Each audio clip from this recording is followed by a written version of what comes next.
Senador Flávio, o Marcelo Matos mencionou no início que essa CPI finalmente vai chegar ao fim aí e vai produzir um relatório que muitos acreditam que está pronto desde o primeiro dia, né? Relatado pelo Renan Calheiros, e que vai propor o indiciamento, inclusive, do presidente Bolsonaro, acusado, entre outras coisas, de incitar crime, de charlatanismo.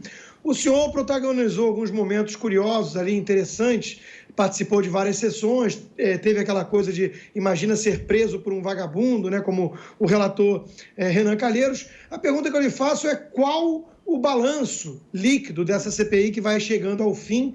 Para que serviu isso para o país? Se o senhor acha que, ao lado da imprensa, ou uma ala da imprensa que deu voz e tratou como sério o trabalho de Renan Calheiros, de Omar Aziz, se o senhor acha que isso realmente tem efeitos práticos contra o governo e o presidente Bolsonaro? Rodrigo, sua pergunta é fundamental, é um prazer também estar falando contigo. Esse relatório dele é uma alucinação, é algo sem pé nem cabeça, com muitas fragilidades. O presidente da República sequer pode ser investigado numa CPI. Como é que ele vai propor o indiciamento do presidente da República? Isso você vê que é uma peça de ficção, uma peça de fantasia, né? E a forma como o Renan Calheiros tratava ali os depoentes durante as sessões, tratando mal advogados, desrespeitando os depoentes, humilhando mulheres. Quer dizer, o legado é muito ruim. E, acima de tudo, Rodrigo, acho que esse relatório é um grande desrespeito com as quase 600 mil mortes que tivemos aqui no Brasil por causa da Covid, porque todos estavam esperando algo de útil, algo de sério, algo de aproveitável num relatório como esse. Quando ele faz uma peça política, querendo induzir, querendo sugerir que o Ministério Público Federal promova um inquérito com relação a essas possibilidades de crime que ele elenca, não tem pé na cabeça, são facilmente rebatidas uma a uma. Como é que você vai chamar de genocida uma pessoa que até agora, é um governo que até agora já promoveu a distribuição de mais de 310 milhões de doses de vacina? Nós já temos quase 65% da população adulta brasileira vacinada integralmente, né, com as duas doses ou até com a terceira dose. Uma pessoa que, quando foi autorizada a vacina, quando foi dada a primeira vacina no mundo, Constantino, no dia 8 de dezembro de 2019, no dia 17 de janeiro de 2020, já estava sendo a primeira pessoa vacinada aqui no Brasil também, no mesmo dia em que a Anvisa autorizou o uso emergencial da vacina Coronavac, que foi a primeira que teve autorização para uso emergencial. Quer dizer, não houve nenhum tipo de prevaricação. O maior escândalo de corrupção que a CPI sugere que o presidente ou o governo tenha cometido, exatamente de uma vacina que sequer foi comprada.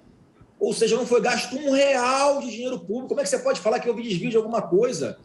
É uma coisa que na cabeça de qualquer pessoa normal não passa, não cola, não tem nexo com a realidade.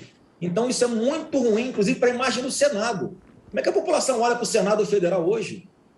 Tomara que a população não tome como base pessoas como Renan Calheiros.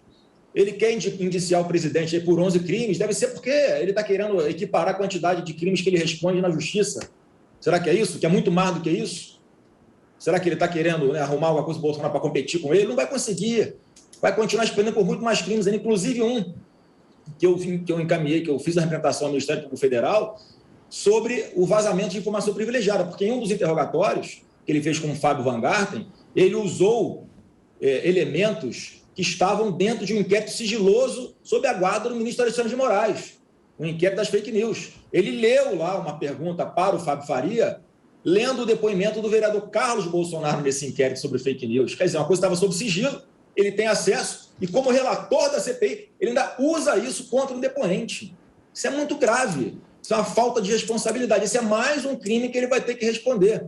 Então, assim, eleitoralmente, óbvio que tem um impacto ruim, porque uma parte da imprensa, a grande parte dela, acaba repercutindo essas narrativas mentirosas e falsas que eram produzidas diariamente ali na CPI. Tem algumas pessoas que acabam acreditando, mas o tempo conta a nosso favor para que a gente desfaça essas mentiras e mostre com números reais, concretos, de vacinação, de geração de emprego, de investimentos de bilhões para que pudéssemos ter vagas de UTI, oxigênio para todo mundo, equipamentos de proteção individual, trazer brasileiros que estavam fora do Brasil para cá no início da pandemia, na pandemia, quando todo mundo se fechou com o lockdown, para que pudesse botar as famílias juntas. O presidente fez tudo que estava ao seu alcance. Aí vem uma peça dessa, ridícula, chega a ser infantil o relatório do senador Renan Calheiros. Qualquer pessoa que ainda está na faculdade de Direito sabe que tudo que está ali não para em pé.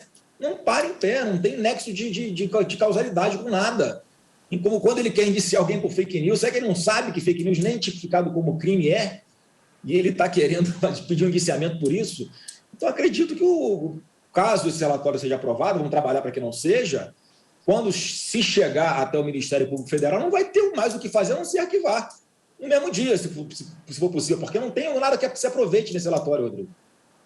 Agora são 17h27, nós vamos a um rápido intervalo. O senador Flávio Bolsonaro vai continuar conosco após esse rápido intervalo. Já voltamos. Nós vamos voltar a conversar com o senador Flávio Bolsonaro, que é o entrevistado de hoje aqui no 3 em 1. Senador, o senhor falava desse desgaste político, de fato. Agora, foi fundamental a não compra dessa vacina da Índia. O senhor acredita que se essa compra fosse realizada, poderia, inclusive, aí favorecer até um pedido de impeachment em relação ao presidente? Olha, ainda que essa compra tivesse sido realizada, eu acredito que não. O presidente não é ordenador de despesas. Quando o máximo alguém dentro da hierarquia, no terceiro, quarto, quinto escalão do Ministério da Saúde, seria responsabilidade se houvesse algo comprovado com relação a essa vacina indiana. Agora, essa é uma vacina que não apresentou os requisitos básicos junto à Anvisa, portanto, não obteve a sua aprovação. Pelo que nós avaliamos aqui, os contratos tinham erros formais, ali, naturais de qualquer início de negociação de contrato.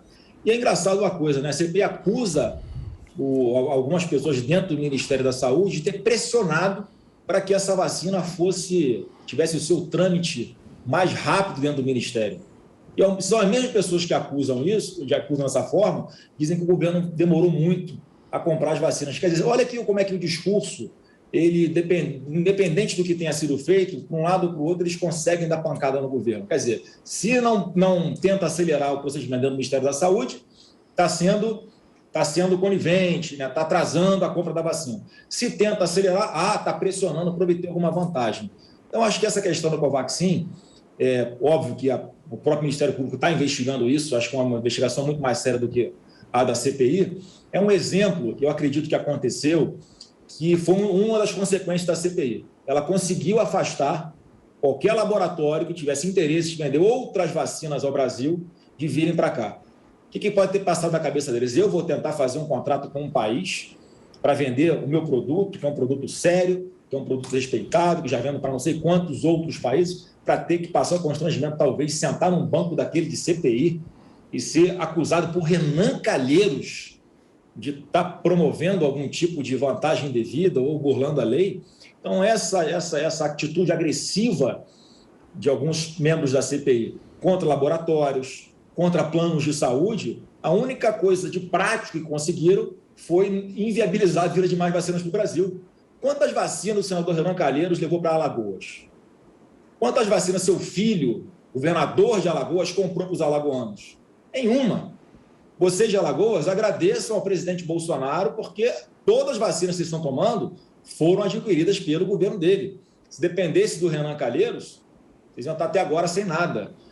Então, eu acredito que a CPI, há um olhar da população para essa CPI, um olhar pejorativo, como eu falei, que acaba denegrindo, atrapalhando, desgastando ainda mais a imagem do Senado. Isso é muito ruim para o Senado, não trouxe nada de prático. Outros parlamentos pelo mundo, e quem acompanha a política internacional vai poder confirmar o que eu estou falando, trataram de forma completamente diferente. Havia um reconhecimento entre os poderes, de uma ajuda recíproca, para que houvesse aquisição de mais vacinas, para que se reduzisse os impactos da pandemia para a população. Aqui foi tudo ao contrário. Mais uma vez, atrapalharam a vinda de novos laboratórios para cá, não conseguiram comprar, arrumar nenhuma vacina. Toda a despesa que foi feita com a CPI, se fosse usada para comprar vacinas, quantas poderiam ter sido compradas? E, mais uma vez, não trouxe nada de útil. Parece que a CPI não consegue colocar uma coisa de boa que o governo fez durante a CPI, durante a pandemia. Mas será que realmente o governo fez nada de bom? Isso comprova, desmascara que é uma peça política. E, diante do sofrimento de tanta gente, de tantas famílias, de tantas mortes, É uma falta de consideração que o Renan Calheiros está fazendo com a população ao apresentar um relatório como esse. Ele devia ter vergonha. Eu tenho certeza que ele não consegue nem andar com paz lá no estado dele, porque as pessoas olham para ele com ojeriza. Não fez nada de útil e está subindo nos caixões de quase 600 mil mortes para fazer política contra o presidente Bolsonaro. Isso não é papel de um senador da República. É muito vergonhoso isso, é muito triste ter que constatar isso. Serrão, 2 senadores integrantes da CPI, eles têm filhos governadores, Jader Barbalho e Renan Calheiros. Serrão. Pois é, senador Flávio Bolsonaro, existe a possibilidade, no debate sobre esse relatório final da CPI, de que sejam incluídos novos pedidos de investigação acerca desses governadores e principalmente do famoso consórcio Nordeste, que a Polícia Federal e outros órgãos estão investigando denúncias graves de corrupção. Existe a possibilidade disso entrar ainda nesse relatório ou na discussão do relatório da CPI? Não, Serrão, óbvio que a possibilidade é perto de zero, porque eles foram para lá exatamente para proteger os seus filhos governadores. E outra coisa, eles estão se unindo nesse momento agora, fazendo audiência só com o chamado ali, G5, G6, não sei, que são de oposição ao governo, para decidir o que é que vão fazer, o que é que vão colocar no relatório, se vão aprovar mais alguns requerimentos, quem é que vão ouvir na semana que vem. Então, você vê que é um trabalho à parte, é uma CPI dentro da CPI.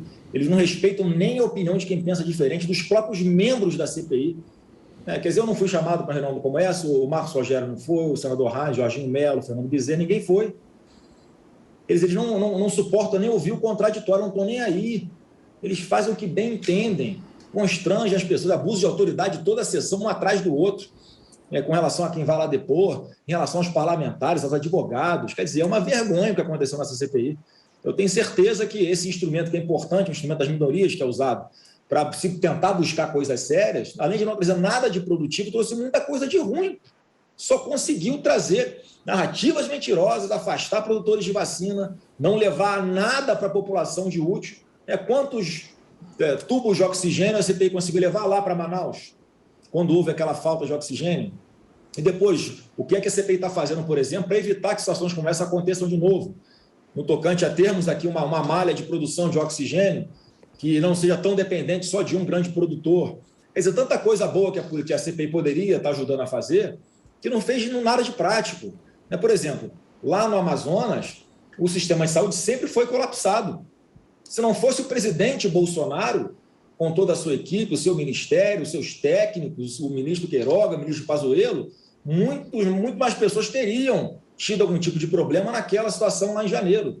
Foi em janeiro, a CPI veio depois. Como é que aí você não trabalha para evitar que situações como essa aconteçam de novo? E nós temos o presidente da CPI, que é daquele estado, que deveria ter todo o interesse. Então, o que fica de legado dessa pandemia é o que o presidente Bolsonaro está construindo. A quantidade de leitos de UTI que o presidente Bolsonaro conseguiu abrir não tem precedente no nosso país. Eu acho que nenhum hospital público mais vai ter problema com UTI durante os próximos anos. E era um problema crônico. Todo o controle na aquisição de medicamentos e de equipamentos de proteção individual, tudo isso o governo do presidente Bolsonaro tem feito para mudar em relação ao que aconteceu nos governos passados. Aí a CPI ainda tem a cara de pau. CPI não, eu gosto de falar da pessoa que está colocando as coisas no relatório final, no papel. O Renan Calheiros, é importante que eu fale isso, ainda tem a cara de pau de querer me colocar como indiciado num relatório como esse. E uma das coisas que eu acredito que ele vai colocar nesse relatório, que eu não li porque é uma peça de ficção, uma peça mentirosa, é aquela questão que foi dita que eu seria o dono dos hospitais federais do Rio de Janeiro. Isso foi dito pelo ex-governador Wilson Witzel, uma pessoa que se elegeu nas minhas costas. Infelizmente, peço desculpas à população brasileira por ter acreditado nele também e induzido algumas pessoas a também votarem numa pessoa desqualificada e corrupta como ele. Ele vai e fala numa CPI que eu sou o dono dos hospitais federais e diz que vai trazer provas de uma sessão secreta contra mim. O que acontece? Não houve nem a sessão secreta e nem ele levou prova numa contra mim, porque não existe. Eu não sei nem o nome de um diretor do Hospital Federal do Rio de Janeiro. Em função disso, entrei com uma interpelação judicial contra ele. Sabe o que ele respondeu, Constantino? Eu não disse que o Flávio Bolsonaro era dono dos hospitais federais, não. Ele teve a cara de pau de botar isso no papel. Portanto, eu entrei agora, sim, com ação judicial criminal e civil contra ele pelo dano que ele causou a mim. E ainda assim, é possível que o Renan coloque isso no relatório, tentando induzir quem lê, quem vai perder seu tempo lendo aquilo, que eu tenho alguma responsabilidade sobre isso. Então, vai haver discussão apenas, respondendo a pergunta, vai haver um debate grande, mas certamente não haverá a inclusão de filhos de senadores que sejam governadores de Estado. Pelo contrário, há ali uma articulação por parte de quem tem ali a maioria dentro da CPI de produzir uma peça que, de alguma forma, vai desgastar o governo. Jamais desgastar alguém próximo desses membros da CPI que estão decidindo todas essas atrocidades.